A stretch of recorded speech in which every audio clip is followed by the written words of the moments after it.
So I just wanted to start out by saying it is a privilege to be up here. I'm really here for 3 reasons. I'm definitely here to learn. I'm here to connect, and I'm absolutely here to take action. And we're going to talk a little bit about that with the panel that comes up. I also want to thank particularly Karen and Chaitra. I got involved in this by reaching out to Chaitra about helping at the Women in Cloud event, maybe doing a little bit of the roundtable speaking. I met her for breakfast, and she said, here, this is your project. Go figure it out and go lead it. And so I said, okay. And she said, I want 1 million men in the community. And I said, baby steps. We'll get there eventually. I talked to my mom yesterday. I talked to her a couple times a week. I grew up on the East Coast. She's an East Coast mom. If I fell out of a tree and hurt myself, her answer wasn't stay out of the tree. It was don't fall. Again. And so I grew up in an environment where my family, particularly the men and the women, were all entrepreneurs. They built businesses together. They built businesses independent.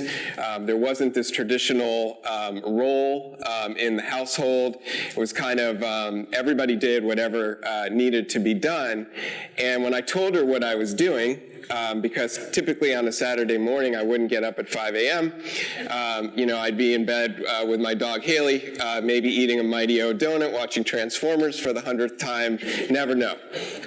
But she said, wow, that's really cool. And it brought me back to my family running and building these businesses, and the women that were part of that as well, in helping to grow those businesses or starting businesses on their own.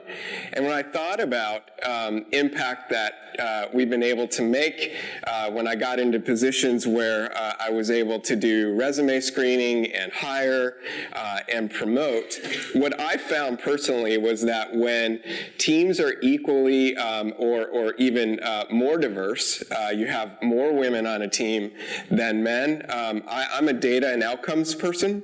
I just look at the data and the outcomes, and the outcomes are better. I mean, it's just really that simple. And I personally experienced that. And so I want to try and help foster that. We're going to need help. We're going to need to learn from all of you more about the challenges that you all face. And I boil it down into a couple of areas. One, I think when hiring takes place, particularly in the large enterprise, there's a lot of recruiting systems in place. Those systems tend to electronically kind of weed through resumes. They oftentimes dump out resumes of women who may have been in the workforce and they left to raise a child for a period of years, and they get overlooked. And the irony of that is that bringing in that type of person onto a team gives a whole set of diverse perspectives. Because I know in talking with my mom, right, she's essentially a project manager. And, but like crazy project, me, right? So that has its challenges, probably more so than building and delivering Windows. But the other part of that, too, is in the promotion cycle. Oftentimes I found that women were not equally represented in the promotion cycle, or they didn't have the right sponsorship in the promotion cycle. And then the third part is the economy. And the access to both business mentorship and funding, and we'll take a little bit, we'll take a look at the data of that problem, and we'll talk a little bit about how we might fix it. And then after the panel comes up, we're going to wrap up and share with you what our goals are for the year with the Inclusive Allyship program, with the hashtag We Stand With Her, and what we hope to bring back next year and share with you as far as outcomes are concerned. Sound cool? Okay. By the way, I would love that introduction every day. That would be great. So let's bring the panel up if we could.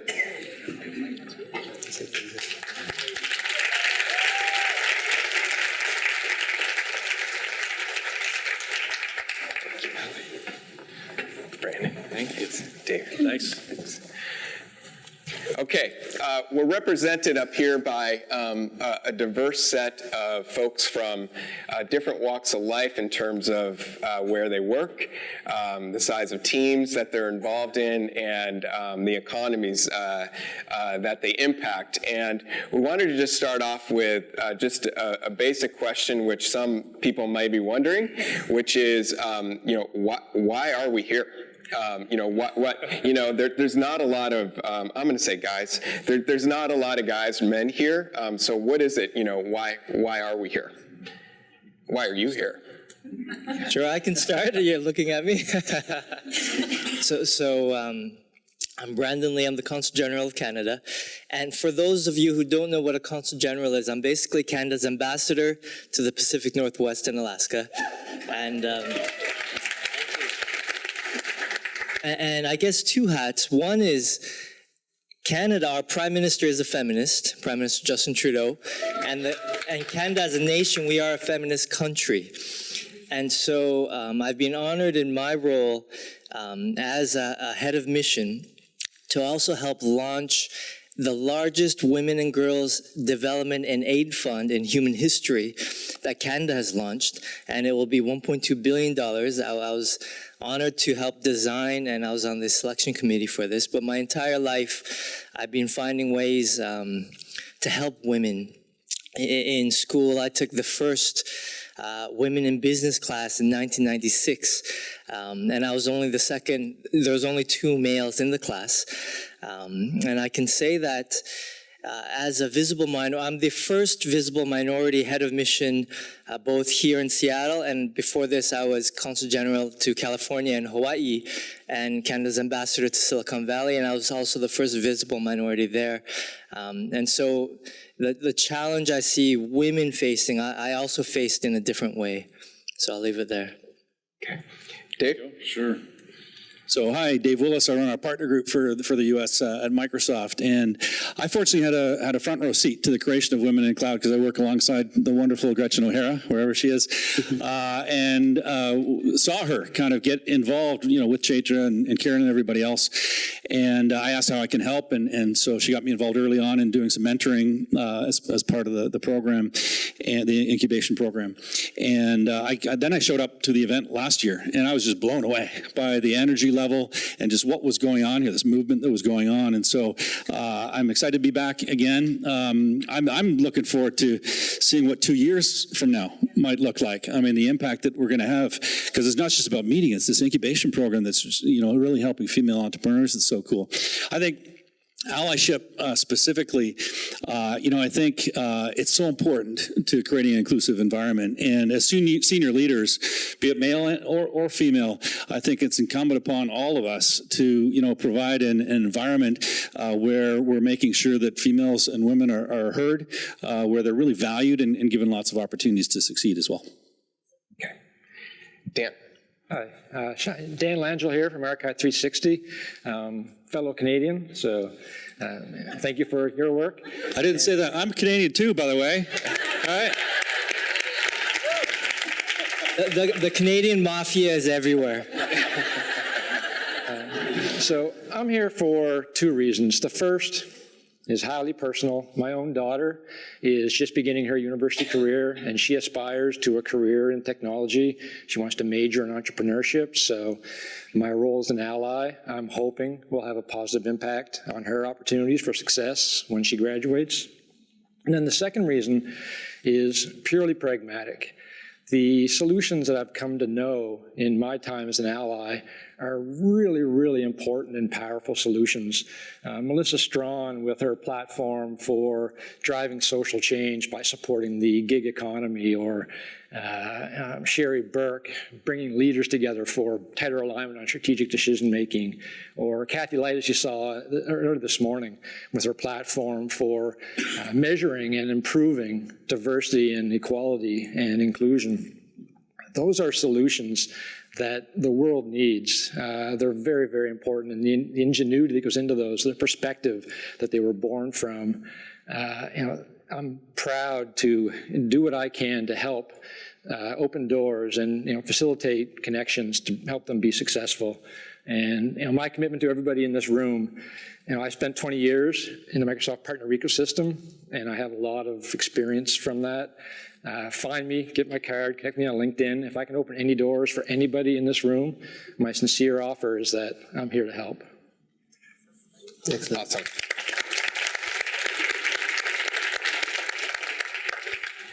Hello, and I'm Everestus Mensah. I am not Canadian, so I'm clearly a case of mistaken identity. So I am the general manager of IBM Cloud Pak ecosystem for IBM. And so why am I here? I'm here because this is personal for me as well. I am the handiwork of a long line of very powerful women. My grandmother, my mother, my sisters, my wife. And even at IBM, in fact, I had the benefit early on in my career of working for some incredible women. My very second manager in IBM, I'm having lunch with her in Vienna in a couple of days when I leave from here, because she's maintained that relationship and she's helped. Actually, I'm here because of the sponsorship that she provided, right, through the connections that she made, and those connections led to other connections that led to me actually being here, because I shouldn't be here statistically, right? I was born in Cameroon. So it is personal for me. I've also sat around table and I've heard discussions about women without women being there. I've had to go back and say, did you say you didn't like that job? And she didn't know anything about it. She didn't even know the job was up. But she said, I did make that comment. It was 3 years ago, and the circumstances were completely different. I would do the job if I knew about it. So, I feel that it is really important that you have allies of all types. The people that have helped me in IBM have been people that don't look like me, don't talk like me, weren't born in the same continent. Many of them are men, many of them are women.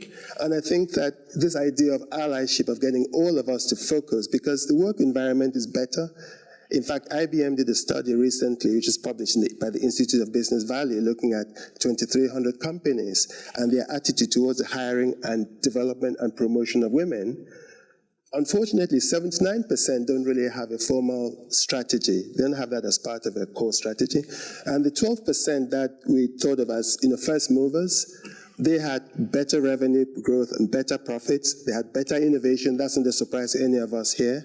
And they also had better employee satisfaction. Who doesn't want to work for a company that has that type of environment? So that's why I do this. I think it's personal, and I think we should all do this work.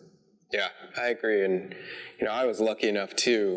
The second job that I had as a salesperson, I had a woman as a sales leader, and she really taught me, how to approach customers and how to think strategically about selling. And she really kind of lit not only my career there, but also helped shape my thought process as well. So, I think about, the two themes of the allyship is sponsorship and access. And, I feel grateful and fortunate that I've had that, many steps along the way and continue to do so. So I think, it's time to pay that back. So we'll turn to another question, which is, none of this really matters without action. And frankly, even the action is one step removed from an outcome.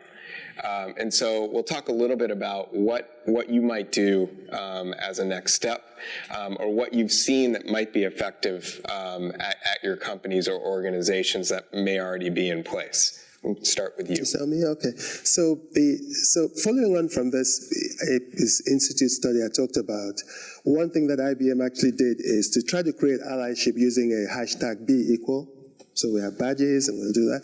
But the central part of being equal was individual commitments, because it's too easy to say, this is awful. Somebody has to do something about this. Well, you are somebody. So what are you going to do specifically to change that? And one of the things that I've become much more careful about is, I think being an ally is a little bit like humility, right? The moment you think you've got it, you've lost it.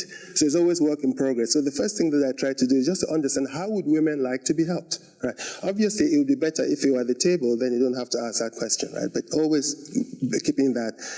also recognizing that you're going to offend people trying to do good. But that's okay. They probably have it worse than you do, so don't worry about that. The third thing that I do is I'm just intentional about my language and the examples. So I speak before new executives all the time. And when I give examples about directors of technology, I use women names. When I give examples about directors of finance, I use intentional, and people have commented.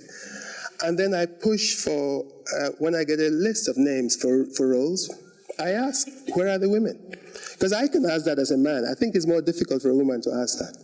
And so just these little things, then it begins to propagate within your team as well. So that's what I plan to do. Dan? Sure. So Dave and his team on OCP do a tremendous job with the resources and the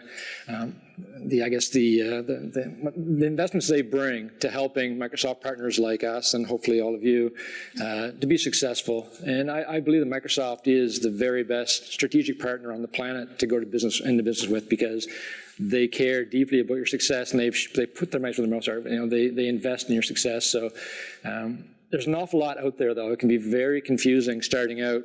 How do I find the resources that I'm eligible for? How do I begin to make connections so I can co-sell with the Microsoft field sellers?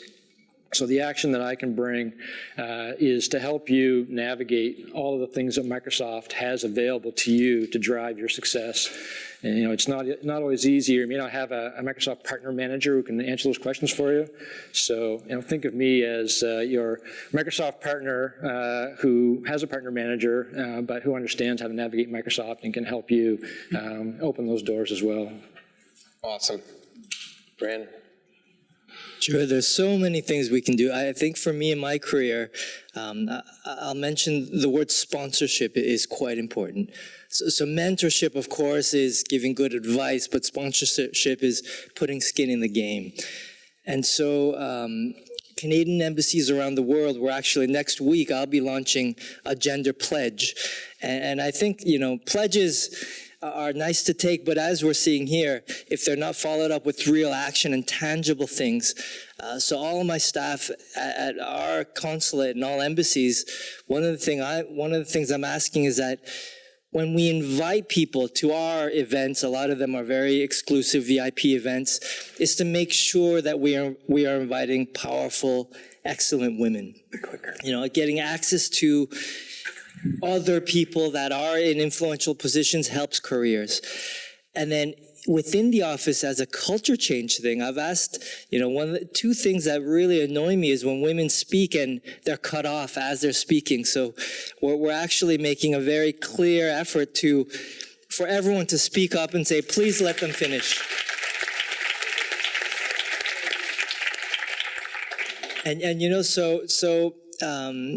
These may seem like small things, but I think we have to be incremental. And as you said, it is easier for men generally so far in today's world to say, where are the women? Please invite more women to this event. And so I'm definitely taking this personally as well.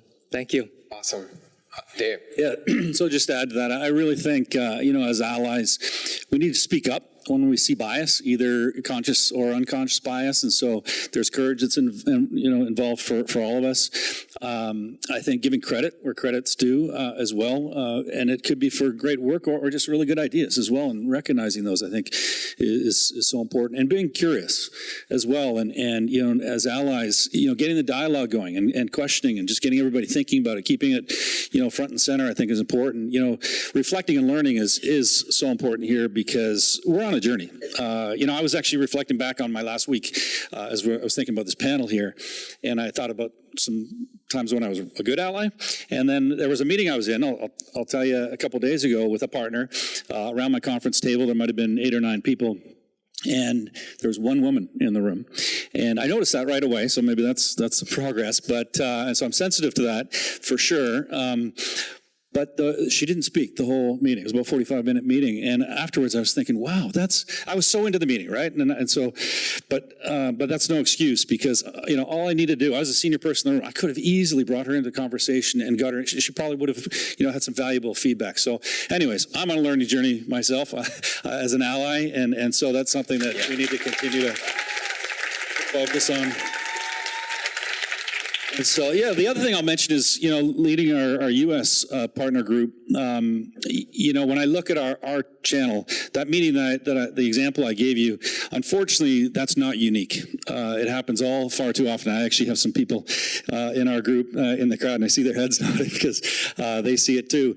And so we're working a lot with our channel to promote diversity and inclusion just overall. There's been some actually really great stuff going. The IAMCP, the International Association of Microsoft Partners, has made diversity and inclusion their #1 initiative this year. So there's lots of great meetings going on, but also just programs to raise awareness and ultimately drive action.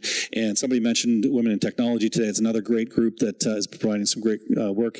And again, just to close where I started, Women in Cloud. Man, what an incredible organization that's happening here. And again, I'm so excited about how far you've come. But when I think about the future for the organization, man, it's pretty cool. Yeah, I think it's super cool too. I think for me, when I was trying to pull together, what we might focus on, this slide kind of caught me off guard. The data did for sure.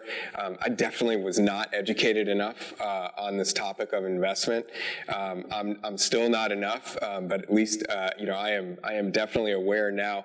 I'm going to continue for my part of action. I'm going to continue to be an advocate and sponsor for finding highly talented women, particularly in technology. At F5, there's an amazing team run by Christine Puccio, who I believe is in the room back at the F5 table. We were able to find, just an amazing person in Lele. If Lele is here, Lele, raise your hand if you're here. I don't know if you are. Okay. But we found her by coming directly to this organization. We had her interviewed and hired, I think, within a couple of weeks, if that. There's a benefit as well to not going down the traditional source for recruiting and hiring and sponsorship of promotion. But I also really want to focus a lot of my attention this year on helping women founded and led startup businesses get connected to VCs and VC community that I know I'm connected to. And I'm happy to be brave enough, which really isn't being that brave, to make that introduction and continue to hound that person until that meeting is set up. And Heather, I owe you a follow-up on your meeting setup. So I am sorry for not following up on that, but it will happen now that I've said it in front of 1,000 people. So we're going to go back to Brandon. Brandon, you have one more? Just one other thing, actually. I recently hosted Kim Campbell, who is Canada's first and only female prime minister. She was here in Seattle, and we had a very great heart-to-heart conversation. And in fact, one thing for me that came from that is coming from a place of compassion instead of anger or annoyance. Because we're all, as you said, we're all on our learning journeys, and we all have unconscious bias, whether it be LGBT, Aboriginal First Nations, visible minorities, and women. We all have unconscious biases, so coming from a softer place of understanding and compassion, I think, is quite important. Thank you. Awesome. Well, so to wrap up, we always want to set some type of goal, and I think I made a mistake up here by putting 100,000 actions. What we really want is 100,000 outcomes. You can take action but not have an outcome, and the key to this, and we will do this, we will figure out a mechanism to measure the impact of the outcomes via the actions that were taken. And in the process, I think all of us want to recruit more men into this effort. So thanks for listening and having us as part of your community, and please help us learn.